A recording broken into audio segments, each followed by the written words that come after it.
Hey, let's have chapter 6 from Varjak Paw by S.F. Said. Chapter 6. That last chapter, the Elder Paw bought Varjak some time to escape.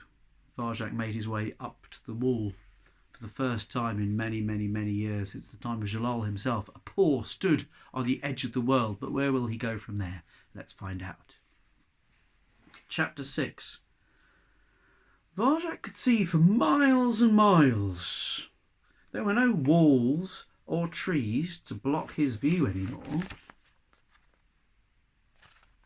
Just open space, rippling out ahead of him, beneath him, above him. He was standing in space, and it was a long way to fall. He peered down the inside of the wall. He could see nothing through the trees. The gentleman's cats and the Elder Paw were hidden by the tangled net of branches. There was no way back. He was truly on his own. Had he done the right thing? Shouldn't he have helped his grandfather? He couldn't get that picture out of his mind. The Elder Paw, limp like a broken toy. Tremors were coming from somewhere deep within him, racking him open. Varjak blocked them, stopped them, pushed them back down. The Elder Paw knew what he was doing. He'd planned it. He was willing to lay down his life so that Varjak could have the chance to go outside and find a dog. And all he could do now was go on. But where? Ahead of him was a sea of lights stretching far away into the darkness. Varjak couldn't tell what they were or where they led. He looked up. Another sea of lights, the moon and the stars, cold and distant. They made him giddy in the pit of his stomach, so dizzy he could almost feel the walls slip out from under him. He closed his eyes and counted to 10. It didn't work. The view was too big. He was too small.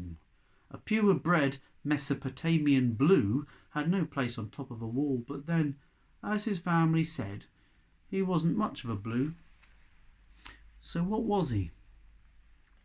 Beneath that giant sky, he was no one. He was nothing. Varjak's stomach lurched. He was going to be sick if he stayed on the wall much longer. Down. He had to get down. And quickly. The black cats would be looking for him, but how? He couldn't climb down the wall. It was sheer. He'd just overbalance and crash if he tried. There was a tree outside the wall. Just one. He could climb down a tree if he could only make it that far. He stretched out a paw. His pads zipped on the wet moss that cloaked the stone. He clung on with his claws. He regained his balance. A blast of bitterly cold wind almost pushed him over the edge. Another wave of giddiness washed over him. The wind seemed to taunt him with its song. Too high, it sang, too high, too soon. Varjak tried to shut it out, but that song was everywhere. You've gone too high, too soon. You'll never make it to that tree. He ignored it. He positioned his tail for extra balance. He took another step along the mossy stone. It was like walking on ice, treacherous, impossible. In his mind, he saw himself slip, slide, skid off that wall, smash to pieces on the ground below. He shuddered. Think of something else, he said. Think of the way. What was it? Slow time. Moving circles. Shadow walking. Varjak staggered towards the tree. Too high, whistled the wind. Slow time, he yelled back. He wasn't going to let the wind beat him. Moving circles. He wasn't going to let the wall beat him. Shadow walking, because he was Varjak Paw and he knew the way.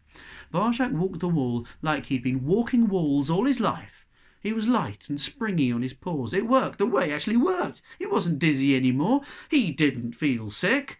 I'd like to see Julius do this, he thought. Now he just had to step into the tree. He could climb down easily. He'd done the hard part. Varjak grinned and pounced onto the nearest branch. Crack! Falling.